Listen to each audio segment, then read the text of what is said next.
দর্শক, BNP chairperson Khaleda জিয়ার শারীরিক অবস্থা ও সমসাময়িক বিষয় নিয়ে আলোচনার জন্য আমাদের সঙ্গে আজ স্টুডিওতে উপস্থিত আছেন জাগো নিউজের জ্যেষ্ঠ প্রতিবেদক খালিদ হোসেন। আপনাকে আমন্ত্রণ আমাদের আজকের আলোচনায়। ধন্যবাদ আপনাকে। আমরা যেমনটি জানি যে বেগম খালেদা জিয়ার শারীরিক অবস্থা নিয়ে কিন্তু একটা দ্বিধাদ্বন্দ্বের মধ্যে রয়েছে পুরো দেশ, এবং একটি গুজবও কিন্তু ছড়িয়ে পড়েছে তার শারীরিক অবস্থা নিয়ে, যেটা নিয়ে বেশ ধরনের রাজনৈতিক অস্থিরতাও বিরাজ করছে এই মুহূর্তে। কিন্তু আজ তার ব্যক্তিগত চিকিৎসক ডক্টর এজেডএম জাহিদ হোসেন কিন্তু জানিয়েছেন তিনি চিকিৎসা গ্রহণ করছেন।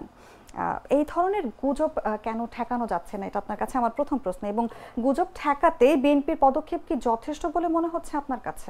আপনাকে ধন্যবাদ। প্রথমে আপনার শেষ প্রশ্নের উত্তরটা দিই, সেটা হচ্ছে যে আসলে এখন যে তথ্য প্রবাহের যুগ, মুহূর্তেই তথ্য ছড়িয়ে পড়তেছে, কিন্তু বিএনপি চেয়ারপারসন বেগম খালেদা জিয়ার অসুস্থতা নিয়ে এই যে আনুষ্ঠানিকভাবে তথ্যের ঘাটতি ছিল এবং ঘাটতি রয়েছে, কারণ আমরা দেখছি যে প্রতিদিন একটা হয়তো দল থেকে জানাচ্ছে, এর বাইরে দেশ বিদেশে বিভিন্ন রাজনৈতিক গোষ্ঠী অথবা অনলাইন অ্যাক্টিভিস্ট তারা তাদের মতো করে নানান ধরনের তথ্য ছড়াচ্ছে, যে কারণে এই ধরনের পরিস্থিতি তৈরি হচ্ছে। তবে এই যে এই গুজব বন্ধের জন্য বিএনপির পক্ষ থেকে যে আনুষ্ঠানিকভাবে তথ্য দেওয়া হচ্ছে এটা যথেষ্ট নয়। এটা আরেকটু যদি বাড়াতে পারতো তাহলে বোধহয় এই জিনিসটা গুজবটা কমিয়ে আসতো। তবে আমার কাছে মনে হয়, কারণ রাজনৈতিক ব্যক্তিত্ব, ইনাদের নিয়ে গুজব গুঞ্জন নানান ডালপালা মেল বেড়ে খুবই স্বাভাবিক, কারণ এদের পক্ষে বিপক্ষে নানান ইন্টেনশন, নানান গোষ্ঠী আছে, যে কারণে এটা রাজনৈতিক কৌশলও থাকে। তো সেই জায়গা থেকে যদি বিএনপির অন্তত আমার কাছে যেটা মনে হয়, আমি ব্যক্তিগতভাবে মনে করি, সকাল বিকাল বিএনপি চেয়ারপারসন সাবেক প্রধানমন্ত্রী বেগম খালেদা জিয়ার স্বাস্থ্য নিয়ে যদি কোনো সংবাদ তারা ব্রিফ করতো, তাহলে মানুষের মনে মানুষ এই গুজবে কান দিত না, গুজবটা অটোমেটিকলি থেমে না গেলেও খুব প্রভাব ফেলতো না। একদমই তাই। এবং আপনি নিশ্চয়ই জানেন ইতোমধ্যে গতকালকে রাতে কিন্তু খালেদা জিয়াকে অতি গুরুত্বপূর্ণ ব্যক্তি হিসেবে ঘোষণা করেছেন সরকার, এবং আমরা যেমনটি দেখতে পেরেছি যে গতকাল রাত থেকে এভার কেয়ারে কিন্তু নিরাপত্তা ব্যবস্থা আরো জোরদার করা হয়েছে এবং স্পেশাল ফোর্সেরও একটা ব্যবস্থা তারা করেছে। হঠাৎ এই যে বাড়তি নিরাপত্তা, এটা কেন করা হলো? আমার কাছে যেটা মনে হয় যে সাবেক প্রধানমন্ত্রী বা বৃহৎ রাজনৈতিক দলের যে প্রধান বেগম খালেদা জিয়ার অসুস্থতা নিয়ে যেটা বলছিলেন যে গুজব, নানান যে রাজনৈতিক পরিস্থিতি তৈরি হয়েছে, সেই জায়গা থেকে মানে ওনার নিরাপত্তার জন্য রাষ্ট্রের যে ভূমিকা, সেটা সরকার সেই উদ্যোগটা নিয়েছে। আর একটা বিষয় যেটা হতে পারে সেটা হচ্ছে যে ইদানিং রাজনৈতিক মঞ্চ এবং গণমাধ্যমেও ব্যাপকভাবে আলোচিত হচ্ছে যে তার জ্যেষ্ঠ পুত্র বিএনপির ভারপ্রাপ্ত চেয়ারম্যান তারেক রহমানও দেশে ফিরবেন। সব মিলিয়ে আমার কাছে যেটা মনে হচ্ছে যে খালেদা জিয়াকে ভিভিআইপি ট্রিট করে যে এসএসএফ তার জন্য কাজ করছে, এবং আপডেট তথ্য দিয়ে আপনাকে আজকে বেলা 2টার পর থেকেই মূলত হসপিটালে এসএসএফ এর সদস্যরা তারা ডিউটি শুরু করছেন। তো এটা আমার কাছে খুবই স্বাভাবিক মনে হয়, কারণ সাবেক প্রধানমন্ত্রী তার যে সিচুয়েশন, তার যে অসুস্থতা নিয়ে যে রাজনৈতিক পরিস্থিতি তৈরি হয়েছে, সরকার মনে করছে যে হয়তো নিরাপত্তার ঘাটতি থাকতে পারে, যে কারণে তারা সিকিউরিটি বাড়িয়েছে। আর এই যে সিকিউরিটি বাড়িয়েছে, এটা খুব ইতিবাচকভাবেই রাজনৈতিক মহলে দেখা হচ্ছে। বিশেষ করে আমি যদি বিএনপির কথা বলি, বিএনপি নেতাদের সঙ্গে আমার কথা হয়েছে, তারা বিষয়টা খুবই ইতিবাচকভাবে দেখছেন এবং তারা মনে করছেন যে এই সিকিউরিটিটা আরো আগে দেওয়া উচিত ছিল। কারণ আপনি দেখছেন হসপিটালের যে পরিমাণ মানুষের যাতায়াত, এতে যেমন বিএনপি চেয়ারপারসনের চিকিৎসার কার্যক্রম বিঘ্ন হচ্ছে, তেমন অন্যান্য যারা রোগী আছেন তাদের জন্য খুব চ্যালেঞ্জিং হয়েছে, যে কারণে এটা আসলে আরো আগে যদি নেওয়া হতো, তাহলে হসপিটালের যারা অন্যান্য রোগী, ইভেন বিএনপি চেয়ারপারসন, তার চিকিৎসার জন্য এটা আরো একটু ভালো পরিবেশ তৈরি হতো বলে অনেকেই মনে করছেন।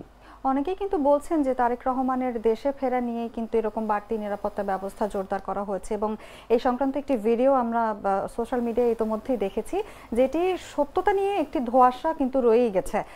আপনার কাছে জানতে চাইবো, আপনার কি মনে হয় যে এবার কি আসলেই তারেক রহমান দেশে ফিরছেন? দেখুন, গতকালই বিএনপির সর্বোচ্চ নীতি নির্ধারণী ফোরাম জাতীয় স্থায়ী কমিটির সদস্য সালাউদ্দিন আহমেদ, তিনি তাদের যে দলের নীতি নির্ধারণী ফোরামের বৈঠক শেষে তিনি সাংবাদিকদের একটা কমেন্টস করেছেন এ বিষয়ে যে তারেক রহমান শিগগিরই আসবেন। তবে তিনি কবে আসবেন সেটা এখনো মানে দিনক্ষণ আসলে নির্ধারণ করা হয়নি, ডিক্লেয়ার হয়নি। তবে এই যে সাম্প্রতিক সময়, বিশেষ করে বিএনপি চেয়ারপারসন বেগম খালেদা জিয়ার অসুস্থতার পরে তার দেশে ফেরা নিয়ে রাজনৈতিক মহলে বা গণমাধ্যমে কিন্তু তার আলোচনাটা বেশ জোরদার হয়েছে। তবে যেটা বলা হচ্ছে যে তারেক রহমানের দেশে ফেরা নিয়ে কোনো অনিশ্চয়তা নেই, তিনি আসবেন। কিছু যেহেতু রাজনৈতিক ব্যক্তিত্ব, তার অনেক ক্যালকুলেশন থাকে, সেই হিসাবটা করেই তিনি ফিরবেন। একদমই তাই। এবং বিএনপির অনেক নেতা কিন্তু ফেসবুকে পোস্ট করেছেন যে জীবনের ঝুঁকি নিয়ে তারেক রহমান দেশে ফিরছেন এবং দলের সবাইকে দলীয় প্রধানের নিরাপত্তার বিষয়ে সজাগ থাকারও একটি আহ্বান। অবশ্যই ঝুঁকির জায়গাতে থাকে, কারণ তারেক রহমান যার কথা বলা হচ্ছে তিনি অনেক খুব ছোট বয়সে দেখেছেন তার পিতাকে কিভাবে হত্যা করা হয়েছে। তিনি দেখছেন যে তার ছোট ভাই মারা গেছে, সেখানে তিনি করতে পারেননি, দেখতে পারেননি, মরদেহ দেখতে পারেননি। সব মিলিয়ে তিনি যেহেতু একটা রাজনৈতিক ব্যক্তিত্ব, তো তার তো আসলে নিরাপত্তা ঝুঁকি থাকে, নিরাপত্তার নিয়ে ঝুঁকির মধ্যেই তো তিনি চলাফেরা করেন, এটাই তো করবেন। মানে রাজনৈতিকভাবে তো আসলে এটার কোনো সমাধান তো কি হয় সেটা তো। কিন্তু যেখানে সরকার বলেছে তারেক রহমানের দেশে ফেরা নিয়ে কোনো ধরনের বাধা নেই, কিন্তু সেখানে আসলে দল কাকে বা কাদেরকে ঝুঁকি হিসেবে দেখছে?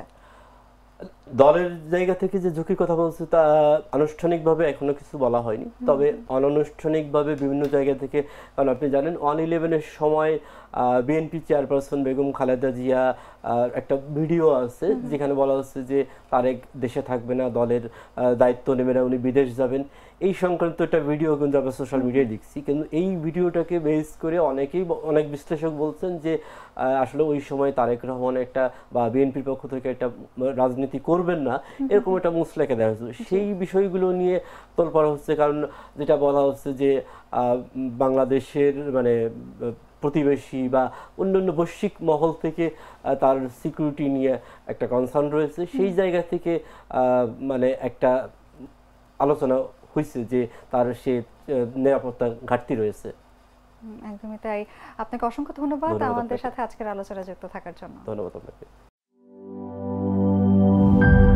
গ্লিটারের টুইন লেমন ও অ্যান্টিব্যাকটেরিয়াল ফর্মুলা বাসনকে চকচকে জীবাণুমুক্ত করে আমাদের দেয় গ্লিটার গ্যারান্টি।